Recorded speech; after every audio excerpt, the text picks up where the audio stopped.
Bienvenidos rockers, comenzamos una nueva edición de Heavyfonía donde celebramos el hard rock, el AOR, el glam y por supuesto el heavy metal. Estamos estrenando los jueves a las 22 horas a través del canal de YouTube de la Goodstock, así es que no olviden suscribirse y activar la campanita para notificarlos cuando estemos lanzando un nuevo episodio. Rockers, a lo largo de la vida de Heavyfonía al aire hemos tenido entrevistados increíbles, pero hoy el entrevistado de hoy es una leyenda. Orgullosos comenzamos este nuevo episodio de Heavyfonía.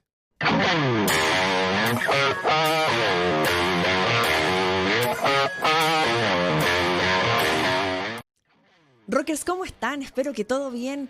Hoy iniciamos un nuevo episodio de Heavyfonía. Recuerden y los invitamos a dejar comentarios porque el invitado de hoy es especial. ¿Y por qué es especial? Bueno, es el creador de una de las bandas más representativas del heavy metal a lo largo de los años, con una puesta en escena que los distinguió de sus pares de la época. Estoy hablando de The One and Only Blackie Lawless de Wasp. Para comenzar, recordarles que Wasp se estará presentando en Chile por segunda vez este 2 de mayo en el Teatro La Cúpula en el Parque O'Higgins. Las entradas están a la venta a través de Ticketmaster. Va a estar imperdible porque además la banda está celebrando los 40 años de su tremendo disco debut. Así es que es un deber asistir a este cónclave con esta tremenda banda. Wasp no requiere de mucha introducción, pero se forman en el 82 en Los Ángeles con nuestro entrevistado del día de hoy, Blackie Lawless, a la cabeza. Es una banda que fue incluida en el paquete glam. Sin embargo, lo cierto es que Wasp es una banda que hace netamente heavy metal. Tocaban con bandas como Dokken, como Scorpions, sí, pero además con Slayer, con Metallica, con Iron Maiden. Con una puesta en escena de shock rock en la que lanzaban carne cruda al público y había fuego, sangre y esa teatralidad que viene de Arthur Brown, de Alice Cooper. Todo eso fue lo que heredó Wasp y que se transformó finalmente en el catalizador de su música. Sus letras siempre han sido muy directas y esto resultó también en la censura y la polémica. Fueron de hecho prohibidos tanto sus conciertos como sus discos en numerosos países.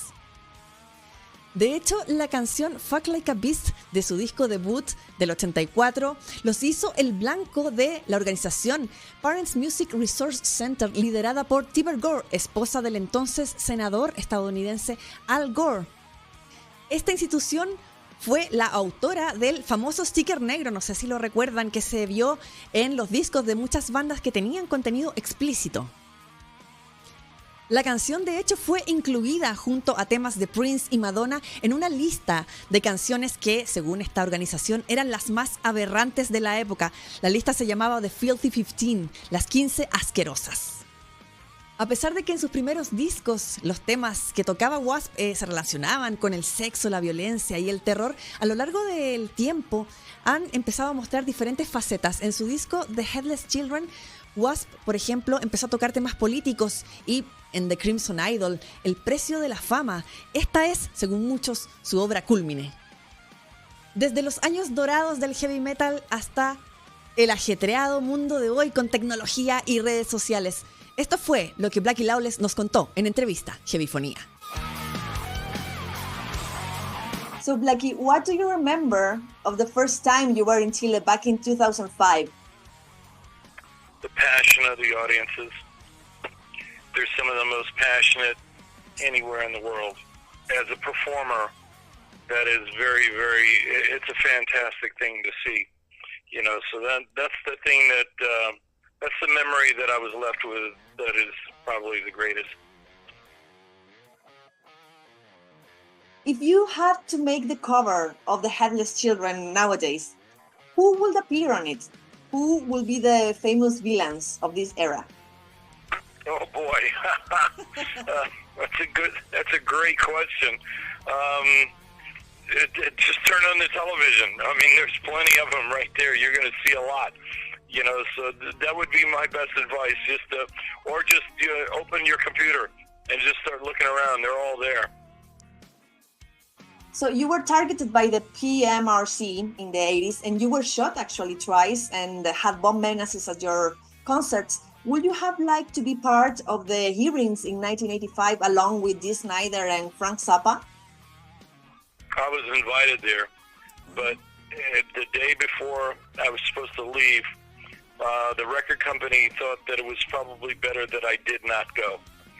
And so instead of me going to Washington, what I did do is I went to New York City and I met with Frank Zappa there, and we did what was called the New Music Seminar. And it was a special thing that we did about censorship, because the thing in Washington, yes, they got a lot of publicity, but it was very one-sided. It was mostly, the U.S. government telling you what they thought was important. Exactly. When Frank and I did the thing in New York City, it was us being able to say what we wanted to say.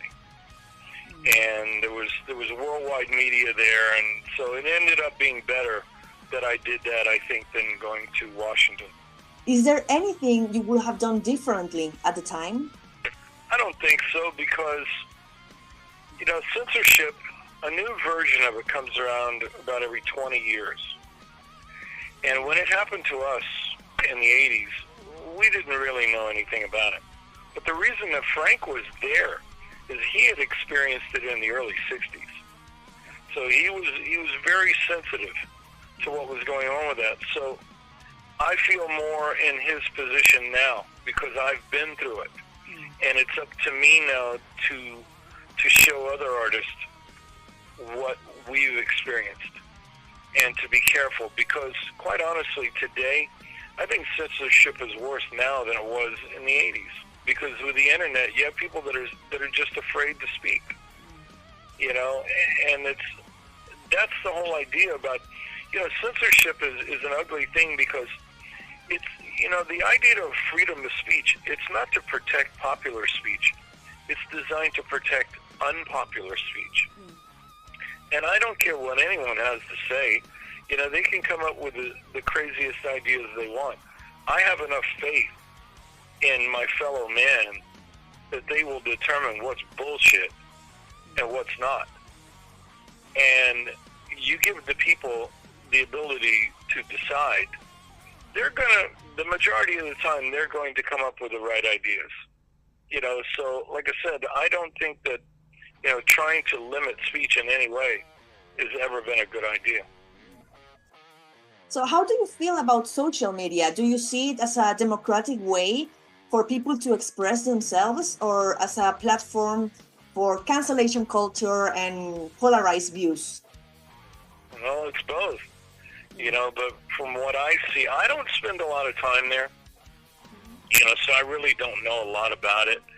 But from what I hear, the concept of, being able to cancel people, that's a scary thought. Because people, if you have someone like me, I don't care what you say about me. I just don't care. But the majority of the world is not like that. They're very sensitive to what other people think. And so someone like that would be easy to cancel. I mean, someone like myself, you cannot cancel us because we don't care. You can only cancel someone if they care. If I believe in something that I'm doing, I don't care if somebody believes it or not. What's important is what I think. And I've spent my career telling our fans, the only thing that really matters is to think for yourself. Come up with your own ideas. Come up with your own opinions. Don't listen to what someone next to you is telling you. Yes, you can listen, but at the end of the day, you have to decide what is right for you. And that's really, really important. Like I said, I've spent my entire career talking about this one idea. So, the concept of censorship definitely fits into this. What do you think of some songs of the 80s that might collide with the new generations, like Kiss Christine or Winger 17, for example? I remember also watching some interviews where they asked you about WASP songs and shows, saying they may degrade women. If someone doesn't listen, doesn't want to hear it, or doesn't want to watch it, then don't watch it. You know, you have the freedom to do whatever you want. But to sit and tell Kiss not to play Christine 16, that's bullshit. You know, if the audience doesn't want to listen, then don't listen. You know, you get to vote with your participation. What happened with the idea? I remember I saw an interview saying that you would like to be a senator. Do you still feel like that? At the time, I was pretty passionate about that, but I think I can say more by making records for a longer period of time than I could have been if I would have went to Washington. So I made the right decision staying where I am, because my voice is spoken louder for a longer period of time than if I would have gone there and done that. Are you disappointed of politics or something like that? Yeah, because, you know, the old expression, absolute power corrupts absolutely. You know, and there's a lot of truth to that. And when you have, it's all about money and power. That's what politics is. And I'm the kind of person, I don't do well in environments where people are not allowed to speak truth. I just don't do well there. You know, so I'm way better off doing what I'm doing now, because I can say the things I want to say without restriction. Because they say politics is the art of compromise. And I don't do well when it comes to compromise. So did you change your mind a bit about rock and roll can't change the world? No, not at all. You know, because if you look back at, you know, the 60s and the 70s, rock and roll helped end a war. You know, anytime you can get people to listen to ideas, that's a powerful thing. And that's one of the reasons that rock and roll has always scared people, because it's dangerous. Because it's dangerous because of the ideas that it talks about. And that's what's made it so revolutionary. And I think that rock and roll is missing that today. You know, I wish there was more of that. Because when it was truly revolutionary, it was something to fear if you were someone that did not agree with it. And I miss that today. So what do you think about new bands like Ghost, for example, that are supposed to carry the shock rock flag nowadays? I really don't know a lot about them. You know, I kind of live in my own world. You know, so I don't know a lot of new stuff. So, you know, you might get a better opinion from somebody else on that.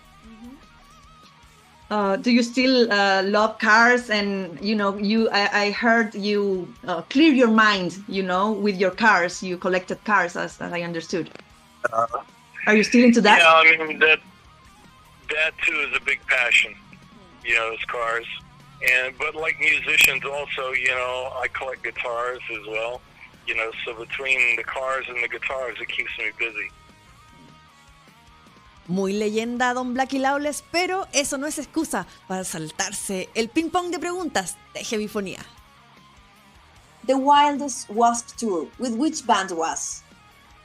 Iron Maiden. MTV then. Great. MTV now. Horrible. Tom Costa. A great talent. Tipper Gore. A full of shit politician. Donald Trump. A winner. Spotify. Banditos. David Johansen. Good personal memories. Artificial intelligence. I don't know if there is any artificial intelligence yet. We're going to have to wait and see. Chris Holmes. Sad. Marijuana, legal or not? I don't do it, so it's not my world. Un honor conversar con uno de los representantes más grandes del heavy metal a nivel internacional, una banda además que ha hecho historia por todo esto que comentábamos allí en la entrevista con el gran Blackie Lawless. Oye, vinieron en el 2005, volaron pedazos de carne cruda hacia el público, hubo sangre por doquier. De seguro este año no sabemos si va a haber carne, porque Está bien cara, hay que decirlo, así es que, pero lo importante es que va a ser un show memorable de todas maneras porque celebran 40 años de su disco homónimo, de su disco debut, tremendo álbum además, y por supuesto es la segunda vez de W.A.S.P. en Chile. Así es que no se pueden perder a W.A.S.P. este 2 de mayo en Teatro La Cúpula en el Parque O'Higgins, entradas a través de Ticketmaster. Rockers, ya cerramos el episodio de hoy, estamos súper contentos con esta entrevista. Oye, recuerden que pueden revisar las anteriores en el canal de YouTube de la Woodstock. Entrevistamos a Ambush, entrevistamos a Hit. Ha sido un año muy movido, así es que revisen esos episodios y además los programas anteriores de Heavyfonía en formato radio. Está todo en el canal de YouTube de la Woodstock. No se olviden de suscribirse y activar campanita para notificarlos cuando estamos estrenando. Y recuerden, ¡ching!, nuestras redes sociales. Ahí pueden enterarse de todas las papitas, información, cosas complementarias, papitas complementarias. Recuerden ese concepto. Así es que no se olviden de también seguirnos en redes sociales. La entrevista completa con el gran Blackie Lawless estará en heavyfonía.wordpress.com. Rockers, nos vemos en un nuevo episodio de Heavyfonía los jueves a las 22 horas en la Casa del Rock. Keep rocking.